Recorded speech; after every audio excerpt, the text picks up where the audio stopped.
Well, after the marathon effort of going through the Venetian Republic, we're back with a few travel episodes. If you've seen the recent Venetian episodes on Montenegro, you've got a good primer for this week. But if you've been around the channel a while, you'd know we'd actually done a short episode on Montenegro where we had a day trip there going through Perast, Kotor and Budvar.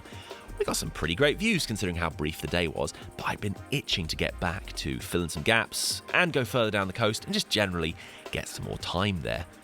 And hey, as good a time as any, drop a like on this video while you're here. And look, once this episode's done, have a look back through the channel. It's exciting to be adding more to the Balkans playlist. We've got a large amount of the Croatian Adriatic there, as well as Albania, Bosnia, and more. And there's more coming imminently, so go on, do us a solid and drop a subscribe while you're here. So, it was late September, and I was taking this trip with one of my oldest friends. This is Kieran, and together we landed at Dubrovnik. The economies of scale means that flights there are pretty inexpensive compared to landing in Montenegro itself. The travel south was enjoyable, but tale as old as time. Just like I'd experienced the first time round, there's too many trees close to the road to get many usable wide shots of the sort of border area. And the border crossing, it was very straightforward, but I'm not about to film it, so I get to use this high-quality animation again. Our first stop was in Herceg Novi. After parking up, it was about time for a coffee, and this place turned out to be a great spot. Yeah, like, nice blend, great attention to detail, just a good place to be in general, really. We didn't have a tremendous amount of time in the town, but it was up these stairs into Bella Vista Square, and from there we quickly popped into the Canli Kula Fortress, which had great views across the town and over the bay, low-angle flag shot. Been a while since we've done one of those. And then heading through the town through some tight but very pretty streets down to the Forte Mare.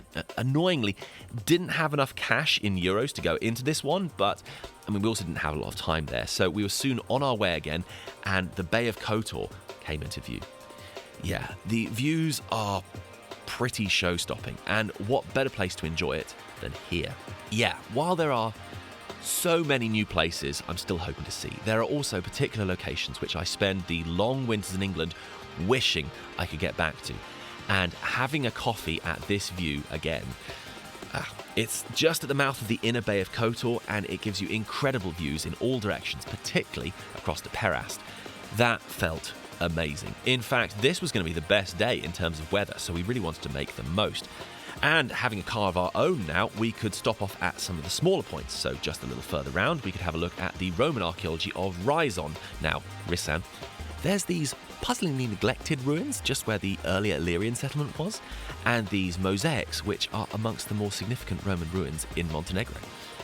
Further round the bay, and we couldn't resist stopping off in Perast. We didn't have very long there, but particularly getting to climb the campanile of St. Nicholas, which gives you amazing views of the town and the bay.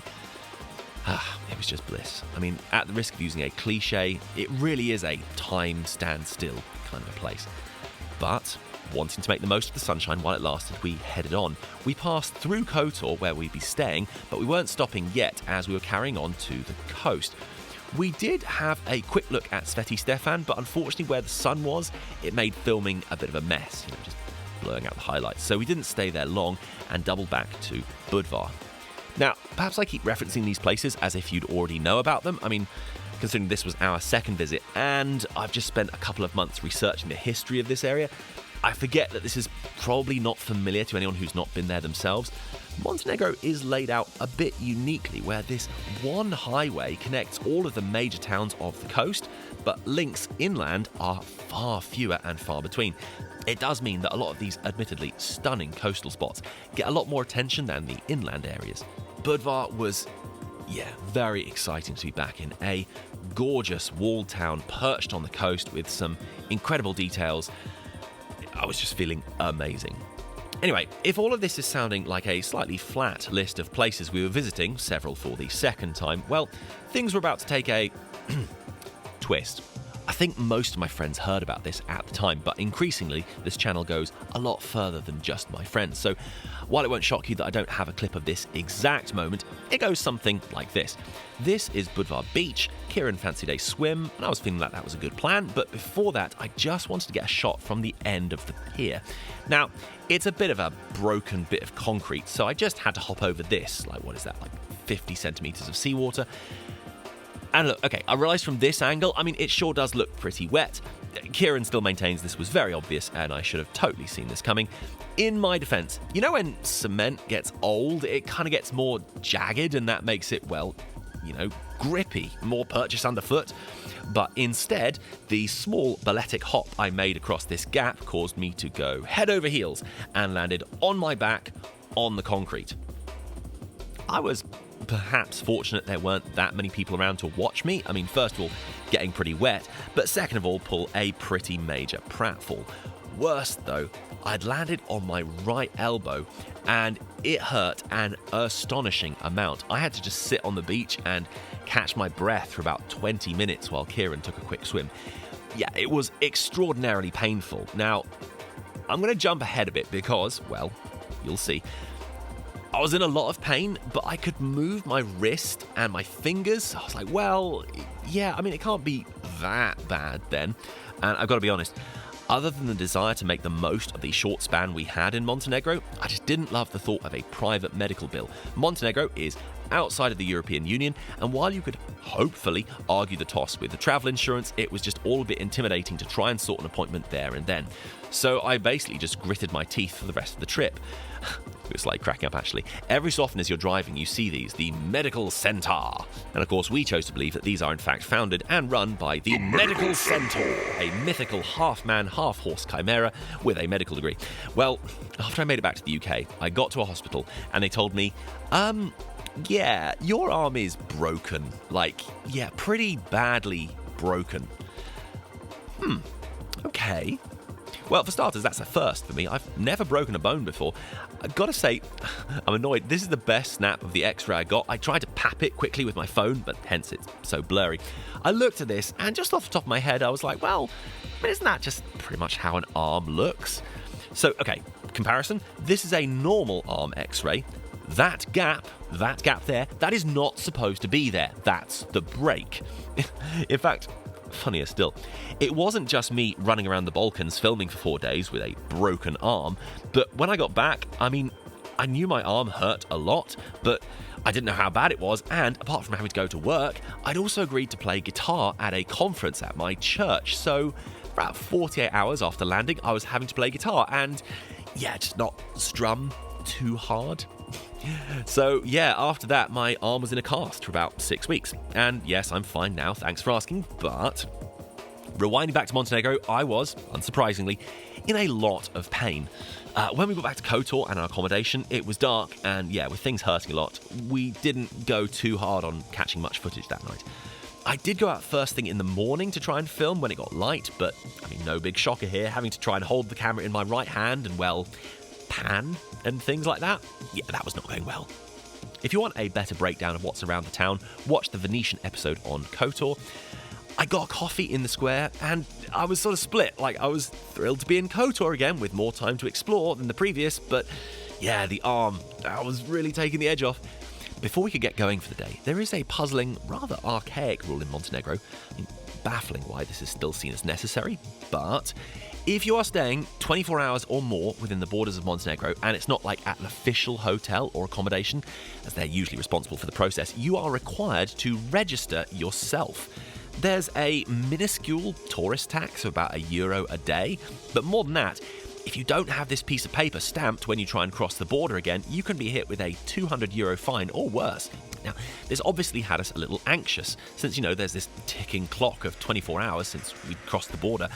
It turns out it's a pretty painless process. I mean, in Kotor, you have to find this place. It's tucked down a small side street that, I mean, really just looks like all the other side streets in Kotor, but you show your passport, you pay the small amount of tourist tax, and they stamp a piece of paper like this. That's basically it. I mean, it's a great way to put people on edge if you've never done it before, but otherwise, I mean, it's pretty easy once you know how. We did get a look at the ruins of Ascrivium. That's the Roman settlement that was built on this site. Somewhat surprisingly neglected, considering its significance. I mean, a lot of litter just tossed in. The site wasn't especially well looked after. Oh, and you might have noticed that sunshine and blue skies had gone, so that's also less than ideal. Anyway, we got on the road.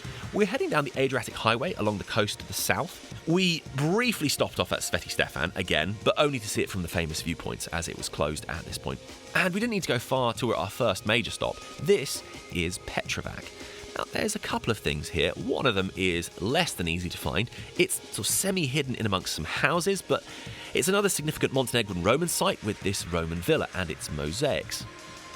Again, not particularly well looked after. The mosaics are housed in this sort of glass enclosure. The ruins are just out and unfenced, but, glad to catch that there's a limited amount of Roman stuff to see in Montenegro. And then it was down to the beach to see the Venetian-era fort, which is small, but, it was cool to see. And it was a good excuse to catch a coffee. I think Kieran took a quick swim as well. Even got ice cream. We decided to get to our furthest extent south and then work our way back. So it was back on the road and along to Ulcinj. Now, this is almost at the Albanian border, and there was a noticeable increase in minarets. As we pulled into the town, the call to prayer was echoing across the rooftops. This was a bit of a shorter stop. We quickly ran around the fortress. I got a glimpse inside, but didn't actually have time to go in. Yeah, we'd struggled to find a parking space, so we didn't want to push it. If you've noticed, we're fitting in a lot in a short trip, and I was very conscious of time at this point, so doubling back, we're heading to the old town of Bar. Now, other than the spectacular and easily recognisable Venetian walls, there's also an entire ruined town inside with lots of fascinating details. It's not the easiest to identify the different parts, since there's a lot of the ruins kind of below waist height, but there's some more obvious ones such as churches. There's even a few palaces that have been restored, and it's particularly spectacular when framed with the mountains behind the city. We had not had time to stop for food yet, so we were overdue to take a sit down and have a bite. Also, Kieran is vegan, so it was interesting this trip to see what Montenegro had to offer in terms of vegan spots. This traditional place in the old town was pretty amazing. We were sat on this balcony, and there's great views as well as a rockaway coffee. We had this mixed platter with all sorts of traditional bits, and yeah, it was a real treat. So it's a strong recommend. It wasn't very expensive, but as we were noticing, you do need to be carrying cash for quite a lot of places in Montenegro. Now, back on the road, and one more main stop before the end of the day. Herceg is a ruined Venetian fortress on a high, rocky foothill about halfway between Bar and Budvar. It's not a completely hidden, super secret, ooh, aren't I clever kind of travel spot. I mean, it's visited, fairly frequently, but if you haven't scoped out beforehand, you'd probably struggle to find the trailhead. It's off the main road and in amongst some pretty inauspicious looking houses. There's not really signs for there. Someone has at least been kind enough to put these red and white dots every few yards to guide you up the exact route. It's not extreme, but it's also not a gentle walk either. Got to sort of put your best foot forward for this one. It is well worth it when you get to the top though. A highly evocative and romantic ruin with great views over the bay. I'm a bit torn. Given the choice, I would have loved blue skies for this day, but the Montenegrin mountains beautifully complemented the grey skies with some fantastic colour. Anyway, Herceg, very much worth it. Really glad we managed to make it there. And then we headed back to Kotor. Having sort of gritted my teeth and done my best to ignore the arm for the day, we had a bit more of a low-key evening. We took a wander into town looking at the various vegan-friendly options. We eventually headed to this place at the edge of the old town. It was pretty great, not too pricey. The rain had held off for the day, but it was absolutely hammering by the time we got out. Was apprehensive the rain might stop play for the next day as well, but come the morning, it was moody and spitting a little, but just about okay to film. Took another look at the Roman ruins, and the night's rain had flooded the site. You could see the water flowing between the different buildings. The rain was holding off for now, so there was one more thing to do. When I was last in Kotor, I managed to climb a fair chunk of the walls, but this time I wanted to get all the way to the top. It looked like the clouds could burst at any moment, but after a quick coffee, we started up the trail. Now, immediately, you're rewarded with these great views over the roofs of the town, and as you climb, these just get better and better. Before long, you're at the Church of Our Lady of Remedy, the iconic view from Kotor, which, yeah, it was really special to get back there too.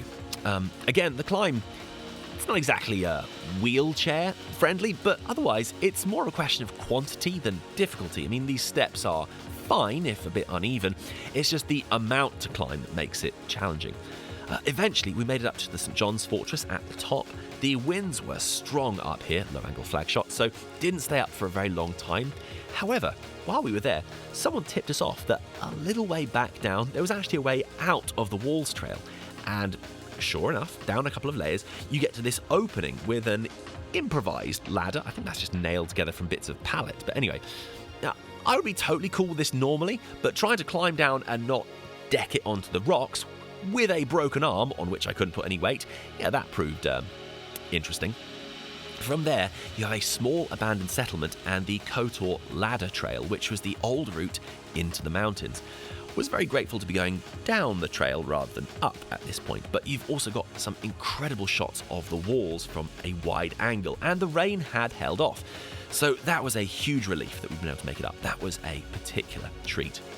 Back down into the town, we got a spot of coffee and an early lunch, and from there we drove out of Kotor and back round the bay, and couldn't resist just one more stop at the viewpoint from the Vrige 65. I should point out the coffee from here is okay.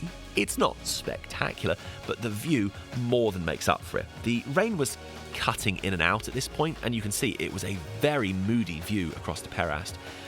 But that's pretty much the end of our time in Montenegro. It actually feels great making slightly shorter episodes, not having to pore over loads of citations before it can get finished. So, a pretty straightforward border crossing back into Croatia, more rain. We headed to Sokolgrad, which was part of the Republic of Ragusa, and we detailed that in an episode on the other parts of the small republic that formed around Dubrovnik. You can watch that up top right. And yes, we were staying in Dubrovnik that night. However, that's not quite the full story. The following day, getting an early start and catching Dubrovnik at dawn, always the best time, and a coffee, we were back in the car and this time heading over the border into Bosnia. Now, while, like Montenegro, we'd previously been in Bosnia for a day trip, it was exciting to have another day to catch some of the more spectacular Bosnian countryside, which we are going to cover in the next episode. So, for more details on the history of the places you saw this time around, yeah, we already said it, go and watch the 2 episodes on the Venetian Republic here. It also gives a lot of background context on the area post-antiquity. And if you've enjoyed the music in the background, that's ours. We make all the tracks for these episodes, and you can find them on bandcamp.com. If you want to support the channel, that's the place to do it. Otherwise, follow us on the socials, and we'll catch you guys very soon.